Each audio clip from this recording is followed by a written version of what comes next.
Hello, beloved community. I felt that it was important for me to reach out to you today because, as many of you are aware at this point already, I'm sure, the Supreme Court this morning struck down the Roe versus Wade decision that has been in place for over 50 years. And for those who believe that women should have the right to choose and autonomy over their own bodies, today is a really hard day. And I've already heard from a number of members of our community how many of us are feeling angry and sad and scared and so many other things right now.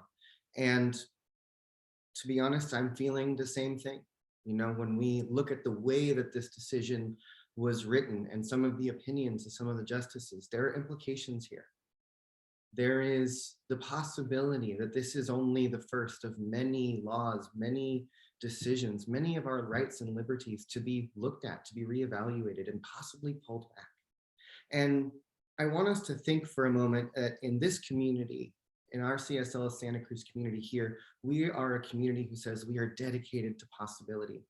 And in that, I need us to be willing to look at the possibilities that are in front of us that we do not want.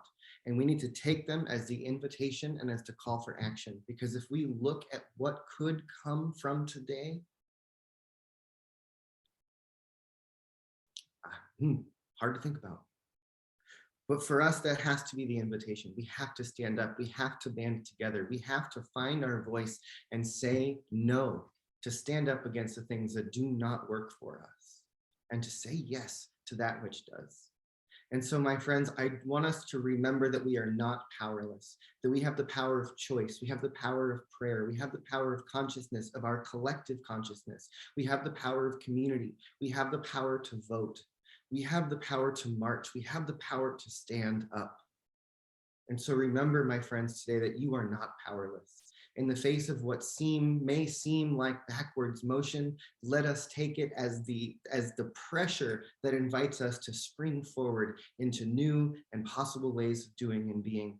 And perhaps this is the rally call. Perhaps this is the moment for all of us to recognize that we can no longer live into our values in a passive way, that we have to take this idea of spiritual living and we have to step it up. The spiritual living must become empowered action, that spiritual living must become a willingness to tap into a dream and a vision of what we want that is so powerful that we are willing to fight for it in the same way as we are seeing those who we might want to point our finger at today. We need to work with the same level of urgency that has brought us to today. And so let us take today as an invitation to live into our values, to take our spiritual living to a whole nother level. I'm reminded today of the words of Margaret Mead, who says to never doubt that a small group of committed citizens can change the world. And in fact, it's the only thing that ever has. Let today be an invitation for all of us to be deeply committed to doing our work and to taking the action necessary to be and to live into and to bring about the change that we want to see in the world. We have to be it. We have to choose it. We have to call it in. And let us remember, my friends, that we are in this together. And so I love you. To all the women of this nation, I stand with you.